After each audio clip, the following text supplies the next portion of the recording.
While her possessive husband, the billionaire CEO Damien Sterling, celebrated his wedding with his obsessive first love in a lavish ceremony aboard a private yacht off the Italian coast, Avery Sinclair methodically stripped their 5,000-square-foot penthouse in New York City bare.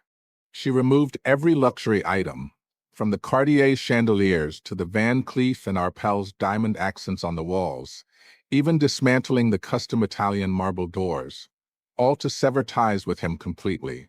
This act stemmed from an incident 5 days earlier, at 2 a.m, when excruciating abdominal pain jolted her awake. Feeling the cold emptiness beside her in their king-sized bed with silk sheets imported from Milan, she realized her grumpy yet dominant husband hadn't returned home yet. The pain intensified, a sharp agony in her lower belly that made her tremble as she dialed his number on her gold-plated iPhone. The phone rang endlessly before connecting, but instead of Damien's deep, commanding voice, a young woman's tone filtered through, informing her that Damien had already fallen asleep and suggesting she call back tomorrow before hanging up abruptly. Avery's pleas went unheard as the line went dead, and subsequent calls revealed his phone powered off. Gasping for air amid a near-death sensation that shook her entire body, tears streamed down her face uncontrollably. At just 26, she refused to succumb, thinking of her parents. Mustering strength, she dialed emergency services and crawled to the living room, unlocking the security door before losing consciousness to the wail of sirens echoing through their exclusive high-rise neighborhood. Doctors diagnosed an ectopic pregnancy, demanding immediate surgery, but Damien remained unreachable. With no other family nearby, her parents far away in another city, unable to fly until the next afternoon, and her mother fragile with heart issues, she signed the consent forms herself, declining to burden her best friend in the final stages of pregnancy. The overnight procedure saved her life, and she awoke the next morning to a caregiver pouring warm water, explaining how perilously close she had come to death due to the pregnancy's dangerous location. Touching her abdomen, Avery felt a mix of regret and sorrow. She and her possessive husband had tried for 2 years to conceive an heir, only for it to end this way. Tears flowed as she clutched her phone. No calls or messages from Damien overnight, not even a single text about their lost child, the potential heir to his mafia-tied empire. Dialing him again, Damien finally answered, his voice laced with impatience, apologizing for neglecting her amid exhaustion from caring for his first love's ailing mother, insisting their relationship posed no threat to Avery's position as his little wife. He dismissed any jealousy, calling his connection to the woman purely sibling-like, urging her to stop causing drama. Stunned into silence, Avery heard the woman's anxious voice in the background before the call ended abruptly. Staring at the ceiling, fresh tears soaked her already reddened eyes. 8 years together, they had endured high school finals, for years of long-distance college romance, culminating in a marriage of convenience 2 years ago, promising to build a family with an heir. But in just 3 months since his childhood sweetheart returned, Avery had become the unreasonable one in his eyes, the submissive wife pushed aside. She laughed bitterly through sobs, recalling how Damien's parents' busy careers left him often at the neighbor's home, where the single mother raised her daughter, forming a bond everyone saw as destined for marriage. The girl had left the country 8 years ago during Damien's senior year, only returning 3 months prior with her cancer-stricken mother, seeking his help. From then on, Damien's absences grew, always at the hospital, and Avery had supported it initially, contacting experts herself. But her involvement soured things. The woman's tears appeared whenever Avery showed up, leading Damien to ban her from visits. Patiently, she waited for normalcy, but the ectopic pregnancy and his cold response shattered her illusions. Snapping back, she messaged him about the pregnancy loss, attaching medical reports. In the same hospital, Damien frowned at his phone while the woman peered over, bursting into tears and accusing Avery of fabricating the story out of fear of losing him, claiming they had ruined the marriage. Damien, momentarily tense, rationalized it as Avery's desperate bid for attention after his neglect, given their lack of intimacy lately and her loyalty excluding any third party. He comforted the woman gently, stroking her hair, assuring her it wasn't her fault, that he had spoiled Avery too much, allowing such lies. As she sobbed into his chest, he patted her back, promising support, then texted Avery sternly the mother wouldn't live long, reminding her of childhood debts, urging maturity and forbidding such vicious lies about herself and their future heir. He vowed compensation later. Disappointment piled up until it ended everything. Wiping tears, Avery replied with a simple affirmation, deciding inwardly to leave. 3 days later, discharged, Damien sent no messages. The caregiver advised rest like a mini confinement, avoiding cold water and nourishing herself. Thanking her bitterly, Avery walked out alone, only to spot her pregnant best friend, who noticed her pallor and inquired. Avery explained the pregnancy and surgery flatly, mentioning Damien's absence due to his first love's mother. Shocked, the friend demanded why he hadn't appeared for such a crisis, but Avery brushed it off as past. Insisting on escorting her, they exited the elevator to see the woman clinging to Damien's arm outside. All froze. Damien pulled away but scowled, accusing Avery of stalking and surveillance, deeming her unreasonable. In the bustling lobby, the woman knelt dramatically, begging forgiveness, claiming her dying mother needed Damien temporarily. Damien rushed to lift her, berating Avery for lacking conscience, calling her actions disgusting as onlookers whispered. The friend slapped Damien impulsively, but Avery restrained her, declaring her car had arrived. Ignoring them, she left, but Damien grabbed her wrist harshly, demanding an apology. Pain shot through her arm, yet it paled against her heartache. Turning coldly, she questioned why she owed one, having done nothing, mocking his upbringing. Her indifferent gaze chilled him, loosening his grip as she departed. Noticing his unease, the woman timidly grasped his hand, wondering if she caused trouble. He reassured her, blaming his neglect for Avery's discomfort, convinced a little coaxing would fix things. After all, she was his good girl, always understanding. That night, Damien prepared to return home, buying pink tulips, her favorite, from a high-end florist. Entering, he heard Avery on the phone about a protocol, hanging up as he inquired. Dismissing it as work, she evaded his embrace attempt. He persisted, hugging from behind, murmuring how he was back, but she shoved him away, entering the bedroom and shutting the door. Stunned, he couldn't fathom her coldness despite his return. Sleep evaded her, haunted by images of him defending the others. Soon Damien, fresh from the shower in their marble-tiled bathroom with gold fixtures, slipped under the covers, wrapping his strong arm around her waist, nuzzling her neck, admitting months of neglect and assuming she missed him. His hands wandered suggestively under the sheets, hinting at a dominant reunion, perhaps with silk red ropes from their private red room in the penthouse, where he often asserted his possessive alpha male nature through punishments that blurred pain and pleasure. But revulsion surged. She dodged his kiss, prying his hands off in disgust, ordering him not to touch her.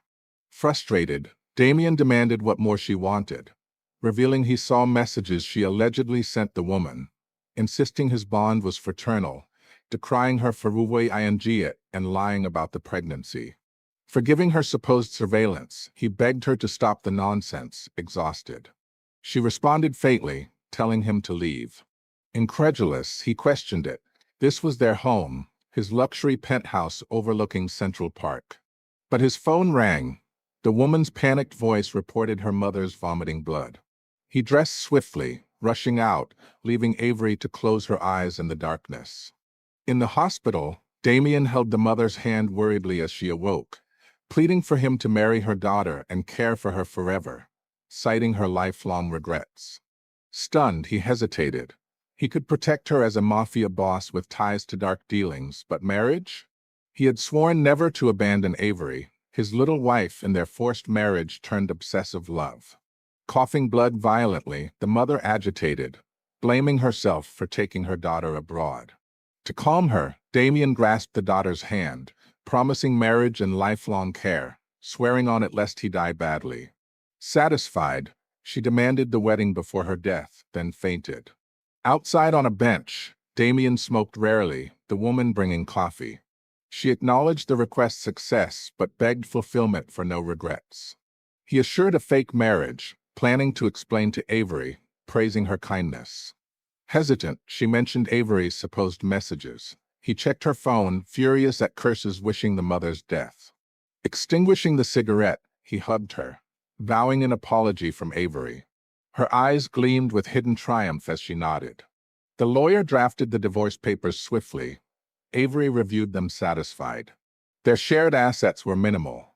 The penthouse was premarital his, but she had poured funds into renovations, from luxury Italian villa-inspired designs to a nursery for their heir. Every detail reflected her dreams for their life. Now laughable. To avoid sentiment, she returned to work, preparing handover for resignation, planning to leave the city for her parents, ending her far-flung marriage. Downstairs at the office, she spotted Damien and the woman. He looked disappointed, demanding a sincere apology for alleged harsh words, also broaching fulfilling the mother's wish. Amused by his condemning stare, Avery smirked, denying the words and questioning his purpose.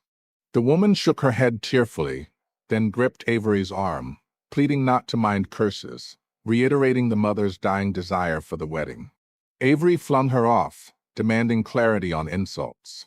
The woman cowered behind Damien, who stepped forward, accusing Avery of overstepping, revealing supposed curses on the mother and labels as homewrecker, mocking her education.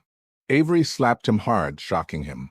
Smiling coldly, she admitted the curses defiantly, indifferent since it wasn't her family, agreeing to facilitate their union at the Civil Bureau anytime. Without another glance, she left.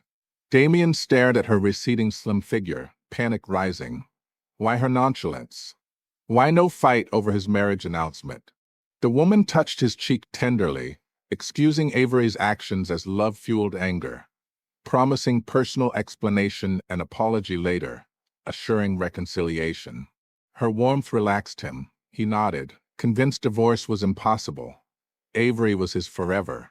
Her boss, reviewing the resignation, regretted losing her but understood her parents' needs.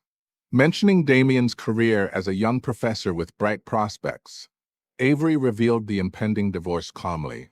Her boss signed without persuasion, noting Avery's resolute nature. All day, she handled transitions. Evening brought the signed divorce papers via courier. She perused and signed decisively. A farewell dinner followed, then karaoke, rare for her, as Damien disliked such outings, but she went, honoring his preferences no more. The night ended symbolically with a divorce-themed song. Home past midnight, Damien sat smoking on the leather sofa from their Italian villa collection.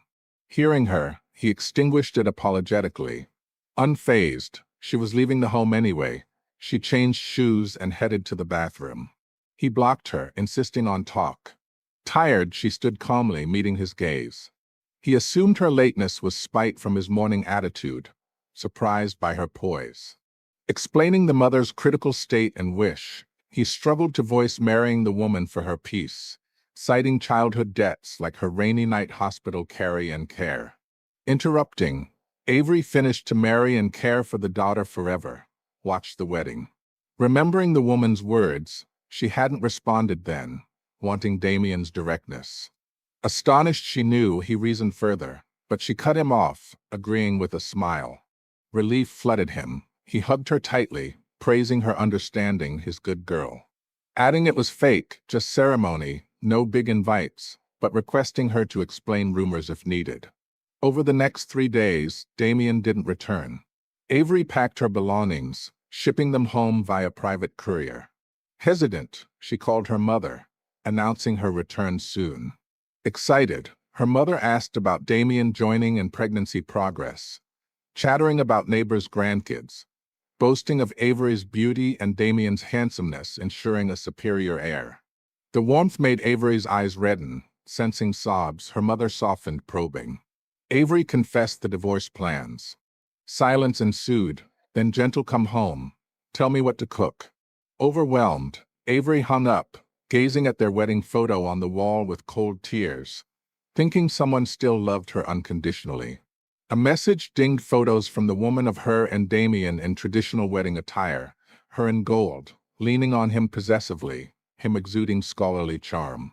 Comparing to their own wedding photos, where Avery suggested similar shots but Damien refused, deeming them too elaborate, Avery saw the irony of care versus indifference.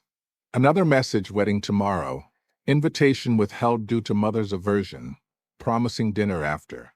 Crude provocation. Avery replied congrats coldly, blocking her, then called a clearance company. The home embodied her love. If leaving, nothing stayed. Next day, the wedding hosted relatives and friends of the woman's side in a rented Italian-style manner. Damien scanned for Avery futilely through the ceremony. Evening, after hospital drop-off, he headed home with the woman, who insisted on thanking Avery personally. No refusal, he deemed them innocent. But opening the door, shock hit: the vast space stripped, walls and floors raw cement, only boxes of his items in the center. Amid the woman's stunned gaze, he grabbed the file atop signed divorce papers and ectopic pregnancy records. Trembling, he read the medical details, face draining of color.